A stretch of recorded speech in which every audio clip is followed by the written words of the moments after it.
بسم الله الرحمن الرحيم نحمده ونصلي على رسول الكريم اما بعد درس بخاری شریف میں کتاب القدر میں امام بخاری رحمہ اللہ نے کلمہ لا حول ولا قوت الا باللہ پر ایک باب باندھا ہے. اس کی فضیلت بھی ذکر کی ہے اور اس کا مطلب جو محدثین نے نقل کیا ہے وہ بھی عرض کرتا ہوں. حضرت ابو موسیٰ اشعری رضی اللہ عنہ کی روایت ہے، فرماتے ہیں کہ اللہ کے نبی صلی اللہ علیہ وسلم کے ساتھ ہم غزوہ خیبر میں تھے، تو جب بھی کسی بلندی پر ہم چڑھتے یا کسی وادی میں اترتے تو ہم تکبیر کے ذریعے اپنی آوازوں کو بلند کرتے. تو اللہ کے نبی صلی اللہ علیہ وسلم ہمارے قریب تشریف لائے. آپ نے فرمایا، اے لوگوں، اپنی جانوں پر ترس کھاؤ. تم ایسے رب کو نہیں پکار رہے جو بہرا ہے یا غائب ہے، تم اس اللہ کو پکار رہے ہو جو سننے والا بھی ہے اور دیکھنے والا بھی ہے. پھر فرمایا کہ عبداللہ بن قیس، کیا میں تمہیں ایسے کلمہ نہ سکھاؤں جو جنت کے خزانوں میں سے ایک خزانہ ہے، اور وہ ہے لا حول ولا قوت الا باللہ. اب تقدیر کے بیان میں امام بخاری نے یہ باب کیوں باندھا؟ اس لیے کہ یہ جملہ دراصل اللہ کے فیصلوں پر راضی رہنے کا نام ہے، جو ہم اذان میں بھی حی علی الصلاۃ حی علی الفلاح کے جواب میں کہتے ہیں لا حول ولا قوت الا باللہ. کیا مطلب ہے اس کا؟ لا حول کا مطلب کوئی معصیت سے، گناہ سے بچانے والی ذات نہیں ہے مگر اللہ کے. لا قوت الا باللہ، نیکی پر قدرت اور طاقت کوئی نہیں دے سکتا سوائے اللہ کے.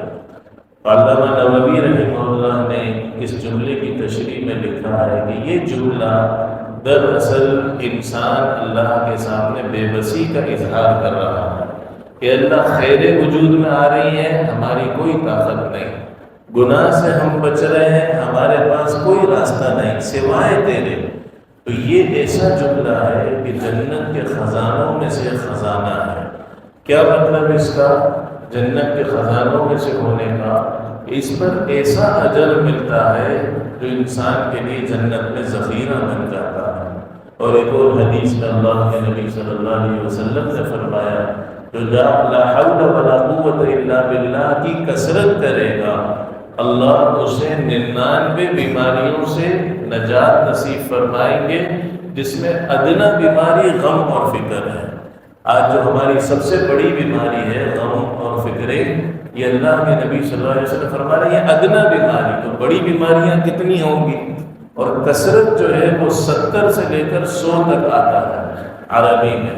تو اگر ایک تسبیح لا حول ولا قوت الا باللہ کی اپنے معمولات میں شامل کر لی جائے تو 99 بیماریاں کہ ہمارے بظاہر جسم میں جسمانی بیماریاں بھی لے لی جائیں اور روحانی بیماریاں بھی لے جائیں تو بھی وہ 99 نہیں ہوتی.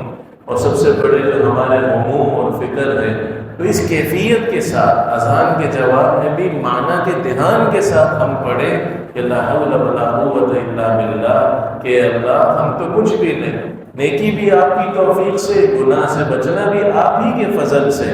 تو اس سے انسان اللہ کے بہت قریب ہو جاتا ہے. اور اس جملے کے جو اجر ہیں یہ جنت کے خزانوں میں سے خزانے ہیں. تو امام بخاری رحمہ اللہ نے تقدیر کے باب میں اس جملے کو ذکر کیا کہ اس کا تعلق اللہ کے فیصلوں پر راضی رہنے کے ساتھ ہے. اللہ بھائی ہم سب کو اس جملے کا خوب اہتمام کرنے کی توفیق نصیب فرمائے. اللهم لك الحمد كله ولك الشكر كله، اللهم اعنا على ذكرك وشكرك وحسن عبادتك، اللهم استر عوراتنا وآمن روعاتنا، اللهم احفظنا من الفتن ما ظهر منها وما بطن، اللهم احفظنا من كل بلاء الدنيا وعذاب الآخرة. وصلى الله وسلم على خير خلقه محمد وعلى آله وصحبه أجمعين برحمتك يا أرحم الراحمين.